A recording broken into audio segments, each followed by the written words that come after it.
بسم الله الرحمن الرحیم.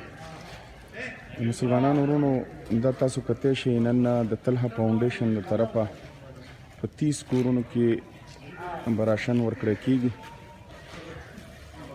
دا به کور کور ته دغه یتیمانانو، بېوسه او لاچاره خلکو له رسي. تاسو هم کوشش کوئ چې ستاسو په چارپیچل کې چېرته هم بېوسه او لاچاره خلک وي، نو د هغوی سره خپله مرسته کوئ. دا تاسو کتئ شئ، دا به انشاءالله څومره یتیمانان، بېوسه او لاچاره خلک وي، نو هغوی ته به دا رسي. او دا ده چې کور کور ته به رسي. دغه ستاسو د وړاندې دي. تاسو هم کوشش کوئ چې څومره بېوسه او لاچاره خلک وي چې د هغوی سره تاسو مرسته کوئ. دا ستاسو د وړاندې دي جي.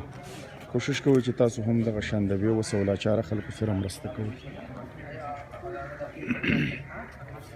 ډېره مننه.